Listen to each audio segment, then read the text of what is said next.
Hi guys, welcome back to my channel. Hi, my name is Bunmi. If you're new here, welcome. I wanted to talk about colors and how it can influence you. When it comes to colors, you can see it in nature, how they are in harmonious relationship with one another. In films, the use of colors is completely different when you see it in fashion and when you see it in design. Not to get things wrong, I like to have my notes down on my iPad. So in movies, when it comes to colors, in movies, red means love, it means passion, it means violence, it means danger, it means anger, it means power. And then you have you have pinks, it means innocence, it means sweetness, it means femininity, it's playful, it's empathetic, it's beauty, right? It's feminine, it's girly. Orange is warm, it's sociability, it's friendly, it's happiness, it's exotic, it's youthful, and it's vibrant, right? And then you see yellow. Yellow is madness, it means sickness, it means insecurity, it means obsessive, it means idyllic, it means naive in movies, right? And then you see how in movies green means nature, it means immaturity, corruption, it means darkness, it means danger, it means jealousy, it just means like something really dark themed, very fantasy like. You have blues, you have it being cold, isolation, you mean cerebral, it means melancholy, it means passivity, it means calm. And then you have purple, it means fantasy, ethereal, erotic, mystical. However, when it comes to fashion, red is powerful, it's duality, it's like love and passion, right? But in clothing, it commands attention and it projects like a sense of power and confidence. However, the sort of the usage of red and how it can evoke that feeling is so different depending on the garment and how it's made. In a power suit, when you wear red, it depends on the hue of red. It looks kind of very clownish, and if it's executed well, it looks powerful. It looks very romantic in a dress, and it depends on the type of dress you wear. Yellow is something that brings happiness. It's like sunshine. It's very what I'm wearing right now is obviously muted, but it's very girly. It shows like happiness, like calmness to it, warmth, energy, optimism. This is how I'm feeling recently, is like a slight muted happy version of myself at the minute, and it just brings the sunshine. And I think because I'm looking forward to spring so much, I feel like this is such an instant mood booster for me. And then you have green. Green is connected to nature, it's connected to warmth, harmony, is connected to safety. And depending on the hue, when it comes to when it comes to fashion, it's very dazzling, it's just very much renewal, and it's very grounding. I think it depends on the type of dress you wear. It can command a lot of attention as well. And then you have purple. Purple is known for royalty when it comes to fashion. A lot of royals used to wear purple back in the day because it symbolizes the purple dye being so expensive, hence the reason why only royals will wear it. There's a certain purple dye that has gone extinct now, that I can't remember its name, but when people would use it, you knew that that person had a lot of worth to them, so it signifies worth as well. And then you have white. Symbolizes purity, innocence. It's something that you wear on your wedding day, because it shows that the bride is so pure and innocent and so ready for a new chapter. It's like a renewal, a refresher. And you have the browns. It's very earthy, it's wood, it's strength, it's reliability, security, it's grounding. Then you have orange, and it's like a mixture of red and yellow, and it's energetic. So this is how it's perceived in fashion. You have blues. Blues is like stability, trust, calmness. When it comes to design, it's almost similar to fashion in a way, but it's quite different. And the usage of it is very sparingly used, and it's often used in a way to make something stand out, or in a way to evoke a feeling that a design, like a company wants you to associate that brand and the product with. You have the red, urgency is danger, right? And then you have blues.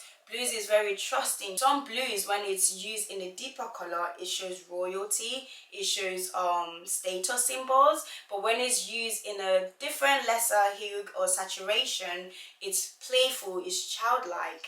And then you have the yellow. Again, yellow, I think, is the same with fashion and design, except for movies. It brings out happiness, optimism, energy. It's attention grabbing, or it can reduces like anxiety. Design, right? And it can induce like eye strain a lot when it comes to design. So it depends on how you use the color yellow and the hue and the saturation of the color yellow. And then, you know, orange means creativity in design. And then you have black, it's like sophistication, luxury, it's power. Elegance is it gives very iron feel. And then you have white is simplicity and is minimalist, what a lot of modern designs tend to use as their base level before they had their main colors that they want people to associate themselves with. And the reason why I'm saying this is because when it comes to fashion, I see a lot of people talk to me and they're like, oh yeah, that color doesn't suit me because it doesn't go well with me. And I'm like, are you sure it's the color, or you mean the hue of the color and the saturation of the color? Because I feel like all colors suit everyone. How it suits your undertone, your skin tone. Do you know your undertone? Do you know your skin tone before you choose the colors that goes into your wardrobe, and how it accentuates your qualities? Does it define, does it contrast, does it seamlessly blend your features? What is the vibe you want? Like, what is the style, what is the feeling you want to gain, and what is the feeling you want others to gain when they see you immediately? As someone that is minimalist and loves to also experiment with colors and has a couple of color choices that I wear rather than just white, I feel like a lot of the time what I wear, the colors I wear, shows my mood. Right now, I want you to feel like I am welcoming, but also in a muted way, in a very chic, elegant way. When it comes to understanding your hues and your tone, a lot of people are quite neutral leaning. And you can see that in the makeup that is used, especially with foundation. Some foundations, a lot of foundations are neutral leaning. When it comes to understanding your skin tone, your undertone, a lot of the time is in your wrist. And so through your wrist is either you run blue or you run green. And if you are someone that you can't see your veins, or you have both, or is like it fluctuates or anything, then that means you're neutral. If you have like, you know, blue tones, that means you're cool. If you have like green tones, that means you're warm. And so depending on your undertone and depending on your skin tone will determine what colors actually look good on you, or the hues of colors that look good on you. People love to associate blackness with warm tones, right? But there are some black people that have darker shades but are quite cool toned. So warm tone colors would not look good on them, and it will look quite hashy on them despite them having a darker skin tone. And you have people that are like darker skin tones that are warm tones, and all the oranges look so good on them, right? They're the primary colors, they're the tertiary colors. So then there are the monochromatic colors, which are deeply harmonious, undivided, lowering colors, analogous colors, and they're kindred, like-mind, simple colors. Then there are complementary colors, they're like the duality of the opposition, like the color wheel. They are the opposition of it, and they're very complementary. Then there is the triad colors, and they're vibrant yet balanced and evenly matched. And it depends on how you use these colors can enhances your skin tone and the premium look of it, or how childlike look you want it to be. You have complementary colors, which are yellow and orange, and then you have blue and green that are quite complementary. Then you have triad colors, which are yellow, red and blue, and then you have the complementary one, which is red and green, and then you have the analog ones, which is the hues and the saturations of green and blues going together.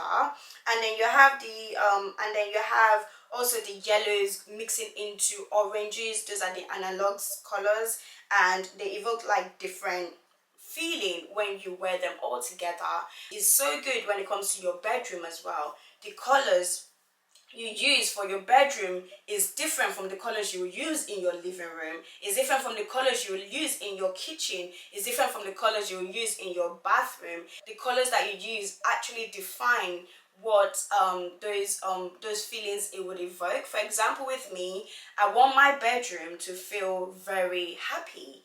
I want it to feel very light. I want it to feel very free and airy and breezy. I want it to feel very calm. For springtime, I tend to have a lot of greens, a lot of pinks, a lot of yellows. For autumn time, I tend to have darker colors to enhance that mood, or to enhance my emotional well-being in that point in time. And so when it comes to bedroom, you tend to use a lot of calming palettes, a very earthy tones. You tend to use like mid-grays and warm undertones. Bathroom, you want it to be clean and sophisticated. You want it to have warm toned neutrals to create like a spa-like atmosphere. You can have like statement accents like black and white tilled floors. So the living room uses a lot of like yellows, a lot of creams to bring a warm and inviting atmosphere to people's lives and into your room. And a lot of people are leaning into like navies and greys to create a modern structured look. And you can have like vibrant oranges and red to increase energy in your room. For bold choices, you tend to use like deep greens or black. Also, when it comes to interior designs, your colors actually helps expand the room and make it a lot bigger than it is, or limit it and makes it looks a lot more like caved in and smaller. So again, colors play such a dynamic range of things when it comes to different aspects of lives, and it just depends on how you pay attention to the colors. I remember before I turned my room into this room that it is now, I had such a bad pink room. The color that was chosen by my dad, and he thought it evoked girliness, but that wasn't how I was feeling. That wasn't what I wanted people to experience when they walked into my room. It was too chaotic with the mixture of the various variety of pinks shades that was used. It didn't feel very calming. Your room is meant to feel calming because your room is also a big investment into your mental health. And I think people leave that last minute when it comes to their bedroom. When you feel good about yourself and you exuding outwardly as well. If you want to feel better, I think you should play around with room and colors in your bedrooms or in your living rooms or in your house. You don't always have to have all white homes. It's all psychological. It's something that is an everyday thing, but if you don't pay attention to it, it's easily missed. And oh, fun fact, apparently scientists has found a purer light, and that is exciting breakthrough, especially for new technologies. Major 2025-2026 scientific breakthrough involves the creation of super solid state of light, often described as frozen or solid light.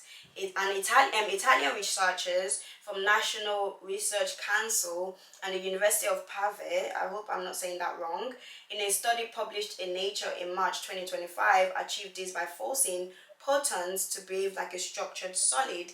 So scientists transformed light into protonic supersolid, a rare state of matter that acts simultaneously as a rigid, ordered crystal and a friction-free liquid supersolid.